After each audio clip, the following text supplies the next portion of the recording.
bila engkau menyaksikan negeri Arab yang miskin tiba-tiba menjadi kaya raya, lalu mereka berlomba-lomba membangun gedung-gedung yang tinggi pencakar langit, mereka menjadi raja-raja yang berkuasa.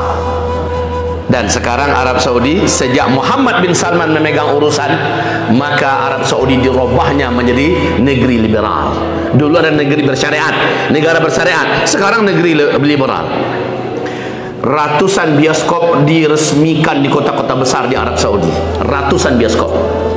Hak wanita dan laki-laki dibuat setara, sehingga wanita sekarang sudah boleh main sepak bola, sudah boleh olahraga, sudah boleh bertinju, sudah boleh bekerja, sudah boleh bawa mobil sendiri. Laki-laki wanita boleh masuk hotel di kota mana saja di Arab Saudi tanpa buku nikah, silakan masuk. Mau berzina mau apa itu urusan kalian. Inna lillahi wa inna ilaihi raji'un.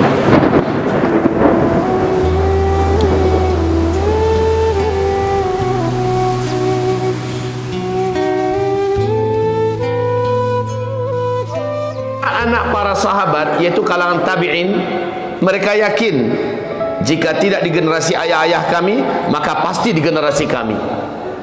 Akhirnya mereka mewarisi semangat berislam seperti ayah-ayah mereka, yaitu kalangan sahabat. Lalu mereka total memikirkan agama. Mereka kejar dunia, mereka cari dunia, tapi untuk menopang akhirat mereka. Dan mereka akhirnya juga meninggal dunia satu persatu. Kiamat belum juga terjadi. Disusul oleh generasi cucu yang disebut dengan tabi'in. Mereka berkeyakinan jika bukan di masa kakek kami, ternyata juga bukan di masa ayah kami, pasti di masa kami. Maka wahai kaum muslimin, sambung bersambunglah energi keyakinan tentang bahwa dekatnya kiamat, mewarisi semangat total untuk hidup demi Allah, untuk Allah, menyebarkan manfaat seluas-luasnya bagi umat manusia, dan akhirnya menegakkan agama Allah secara totality. Ini penyebab kenapa agama begitu cepat melaju di kalangan generasi salaf. Yang disebut generasi salaf, Rasul dan para sahabat, kemudian tabi'in, lalu tabi'in. Hadis sahih Bukhari Muslim, inilah yang disebut dengan salafus saleh. Tiga generasi ini, Rasul dan para sahabat, tabi'in, tabi'in. Di masa mereka 2/3 dunia jatuh dalam pangkuan Islam, Islam memimpin 2/3 dunia. Cepat betul Islam ini berkembang. 2/3 dunia digenggam oleh Islam. Kenapa? Kaum musliminnya memiliki akidah tak lama lagi kiamat. Hidup ini harus sebenar-benarnya berarti, harus paling bermanfaat, harus paling berguna, harus paling bermakna di mata Allah, harus paling banyak pahalanya. Makanya mereka sekali lagi tidak menengah atau tanggung-tanggung setengah hati untuk berbuat untuk agama Allah Subhanahu wa taala. Cepat melaju agama. Tapi ternyata generasi berganti generasi, tanda-tanda yang diceritakan Rasulullah belum terpenuhi. Pada kurun pertama, kedua, ketiga, dan seterusnya. Namun tahukah Bapak Ibu, Allahu Akbar, tanda-tanda yang ceritakan Nabi Muhammad, demi Allah, hampir keseluruhannya di depan mata kita hari ini, saat ini terjadi, dan tidak ada yang mampu menolak, tidak ada yang mampu membantah. Mestinya kaum muslimin, orang yang memiliki semangat para sahabat itu harusnya adalah kita. Semangat untuk meyakini inilah akhir zaman. Walaupun kita tidak percaya kiamat tanggal berapa, bulan berapa, tahun berapa, dan haram percaya, akan tetapi kita sangat yakin tanda-tandanya terjadi di masa kita. Mestinya semangat itu ada pada kita, semangat para sahabat.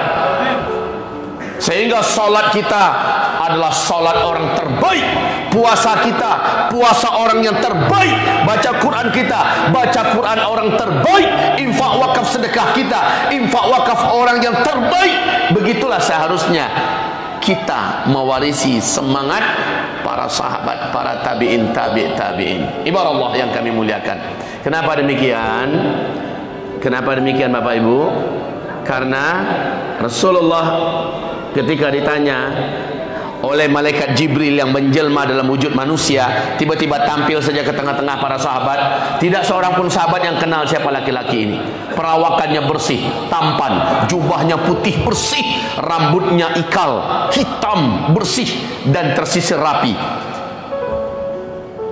Orang tidak ada yang kenal, tapi tiba-tiba dia datang duduk bersila tepat di depan Nabi. Dia adu kedua lututnya dengan kedua lutut Nabi. Kedua telapak tangannya diletakkan di atas kedua paha Nabi. Langsung to the point bertanya, apa itu Islam?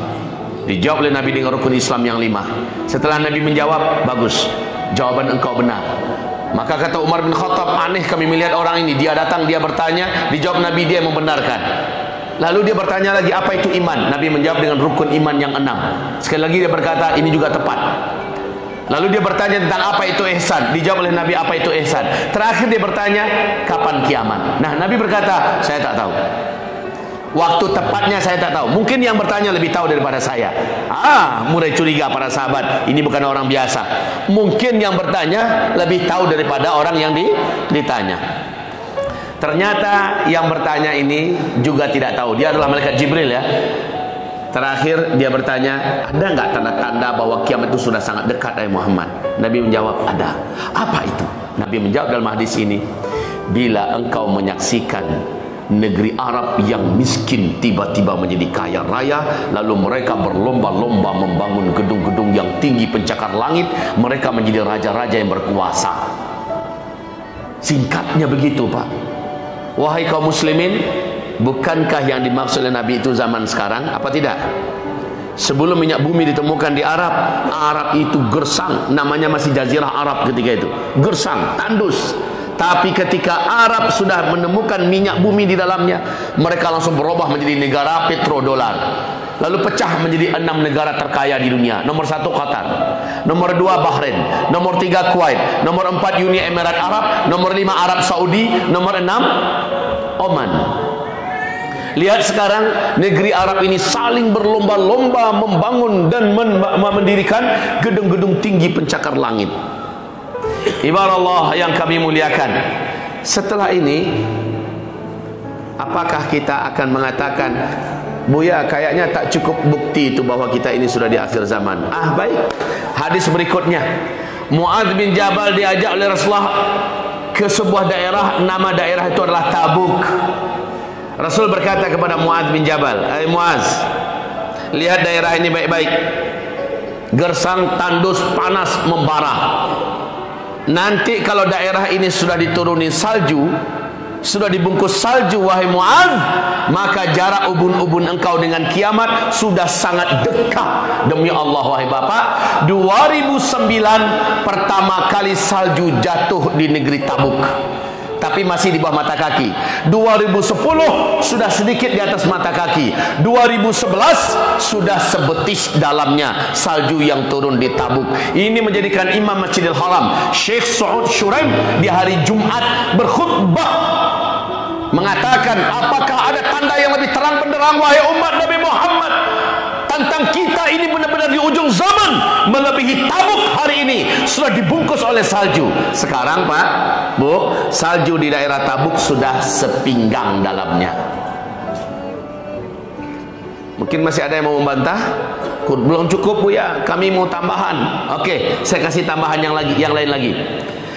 Dalam hadis dia menyatakan sahih menurut syarat Bukhari dan Muslim, hadis tentang mengeringnya sungai Efrat di Irak. La taqumus sa'ah hatta yahsura al-Furat bi jabalin an dhahab yaqtatilun nasu alaih fayuqtalu kullu wahidin fayuqtalu kullu mi'atin tis'un wa tis'una rajulan fayaqulu kullu wahidin minhum la'alli akuna ana alladhi anju. Kiamat baru akan terjadi setelah mengering sungai Efrat terlebih dahulu, dan nanti manusia akan digemparkan dengan penemuan gunung emas dari dalam perut bumi Irak. yang menyebabkan manusia akan membawa senjata mereka ke daerah itu. Mereka saling berbunuh-bunuhan, merebut gunung emas tersebut. Dalam setiap 100 orang yang berperang di sana, mati 99, cuma satu yang tersisa hidup. Di hadis Nabi yang lain, Nabi tidak rela, Nabi tidak mau umatnya ikut-ikutan pergi ke Irak untuk berperang memperebutkan gunung emas. Sekarang berita dunia di New York Times, tanggal 12 Februari tahun 2013, diumumkan oleh NASA Amerika bahwa tim peneliti mereka sudah terjun ke Irak dan mereka melihat air sungai Ofrat di Irak sudah susut 60% 2013. Menurut para pakar dan ahli mereka, tahun 2014 sungai Ofrat akan kering total. Ternyata benar, Pak. Maret 2014 sungai Ofrat kering total sampai hari ini. Sampai hari ini sungai Ofrat tidak lagi mengalir di Irak. Ada yang mau membantah lagi? Dan yang paling keren, George Walker Bush atau George Bush, di dalam pidato terbukanya depan Gedung Putih, masih ada di YouTube, kalau pengen dengarkan ceramahnya silakan. Apa pernyataannya? Satelit kita, maksudnya satelit Amerika Serikat, menemukan ada potensi emas yang sangat besar dalam perut bumi Irak. Amerika Serikat selaku polisi dunia akan memastikan emas ini aman dari tangan para penjahat-penjahat yang tidak bertanggung jawab. Coba lihat, Pak. Ini George Bush mengumumkan ada gunung emas dalam perut bumi Irak. Nabi Muhammad mengatakan kering sungai Ofrat, ada ditemukan nanti gunung emasnya nanti muncul karena sebuah getaran besar. Dia akan muncul ke permukaan, orang akan perang ke sana. Barack Obama menyikapi seruan daripada George Bush ini dengan tidak jadi menarik 135.000 pasukan darat yang ada di seluruh Timur Tengah. Dipersiapkan untuk membackup atau mengamankan gunung emas yang ada dalam perut bumi Irak. Dunia tahu ini perkara. Wahai Bapak Ibu yang kami muliakan, belum cukup? Masih mau ditambah? Masih mau ditambah? Kalau mau ditambah, ditambah, Pak. Kalau cukup sudah. Apa yang mau ditambah? Tanda. Kalau mau ditambah, kita tambah. Apalagi kata Rasulullah, ini yang Bapak Ibu juga tidak akan bisa membantah. La tattabi'anna sunanal ladzina min qablikum shibran fa shibra, dhira'an fa dhira'a, hatta walau dakhalu juhra dhabbin tabi'tumuh. Menjelang kiamat terjadi, kalian akan menyaksikan bangsa Arab akan kembali jahiliyah. Mereka meniru sejengkal demi sejengkal, sehasta demi sehasta perangai orang-orang sebelum kalian. Maka bertanyalah Umar bin Khattab, apakah yang akan kami tiru nanti perangai Yahudi dan Nasrani ya Rasulullah? Ya, kata Rasulullah. Sekarang coba lihat bagaimana kondisi Arab keseluruhan. Silakan jawab. Kemarin saja Pak, Uni Emirat Arab menyambut tahun 2021, Desember menyambut tahun 2021. Maaf bahasa saya agak sedikit apa, 50.000 pelancong dari Israel datang menyerak-nyerakkan air mani mereka di Uni Emirat Arab. Bahasa saya kasar ya. Menabur-naburkan uang, membawa minum-minuman memabukkan, dan difasilitasi oleh pemerintahan Uni Emirat Arab. Didatangkan pelacur dari Rusia, pelacur dari Prancis, dari Inggris, dari Cina, dari Hong Kong, dari mana-mana didatangkan pelacur. Itu negeri Arab loh ya. Bahrain, Bahrain itu sudah menjadi Balinya Arab, Pak. Jangan tanya, Arab Saudi dah latah pula sekarang. Arab Saudi Allah cabut keberkahan dari mereka. Dan sekarang Arab Saudi sejak Muhammad bin Salman memegang urusan, maka Arab Saudi dirubahnya menjadi negeri liberal. Dulu ada negeri bersyariat, negara bersyariat, sekarang negeri liberal. Ratusan bioskop diresmikan di kota-kota besar di Arab Saudi. Ratusan bioskop. Hak wanita dan laki-laki dibuat setara, sehingga wanita sekarang sudah boleh main sepak bola, sudah boleh olahraga, sudah boleh bertinju, sudah boleh bekerja, sudah boleh bawa mobil sendiri. Laki-laki wanita boleh masuk hotel di kota mana saja di Arab Saudi tanpa buku nikah, silakan masuk. Mau berzina mau apa itu urusan kalian. Inna lillahi wa inna ilaihi raji'un. Tiap ada acara apa dibuat konser musik, penyanyi-penyanyi luar negeri didatangkan, bahkan penyanyi-penyanyi India yang hampir telanjang pun didatangkan. acara MMA perempuan digelar standar internasional. MMA perempuan Bapak tahu pakaiannya macam apa? Hanya pakai kacamata dengan segitiga bermuda. Itu yang bergulat disaksikan oleh ratusan ribu, mungkin jutaan mata di Arab Saudi. Arab Saudi sekarang sudah senewen dan tenggen, sudah menuju kepada jahiliyah. Makin lama makin kenyataan apa yang digambarkan Nabi Sallallahu Alaihi Wasallam. Wahai Bapak Ibu, apa sudah cukup apa belum? Sudah cukup apa belum? Mau ditambah apa tidak? Udah aja lah, mau isya nih. Bu, Ibu udah yakin kita di akhir zaman apa belum? Belum yakin juga lagi. Kalau belum yakin saya pulang lagi nih, nggak ada guna ceramah di sini. Sudah macam itu kita katakan. Siapa yang bisa membantah? Itu yang saya katakan tadi. Siapa yang bisa menolak? Ibarat Allah yang kami muliakan, apa fakta yang bisa lagi kita terangkan kepada Bapak Ibu? Rasulullah Sallallahu Alaihi Wasallam menyebutkan akan ada di akhir zaman tahun-tahun umatku terhalang, kesulitan, kepayahan dapat melaksanakan ibadah haji dan umroh. Terjadinya di zaman kita, betul tidak? Umat Nabi bukan hanya Indonesia, umat Nabi dari seluruh dunia terhalang, sulit. Walaupun ada satu dua yang tembus, tapi itu dianggap hampir tidaklah ya, karena jemaah kita berapa yang terhalang melaksanakan ibadah umroh. Haji juga terhalang. Entahlah tahun ini macam mana saya tak tahu. Tahun depan entah bagaimana tak tahu. Apalagi kalau menurut saya ini baru pemanasan terhalangnya orang melaksanakan ibadah haji. Nanti sebentar lagi sama-sama kita saksikan Arab Saudi secara internal akan kelahi benar-benaran, Pak.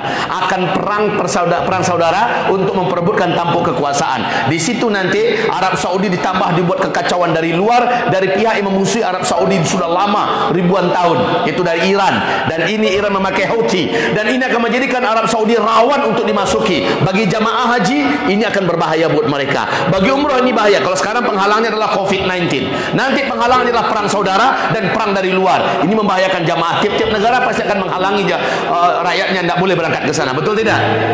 Ini sebentar lagi kita akan saksikan bagaimana panasnya internal kerajaan Arab Saudi sekarang, Pak. Antara Muhammad bin Salman dengan pangeran-pangeran yang lain, perseteruan hebat. Sebentar lagi kita akan saksikan mereka bergaduh hebat. Dan ini akan menjadi perpanjangan terhalangnya umatku melaksanakan ibadah haji dan umroh menjelang kiamat.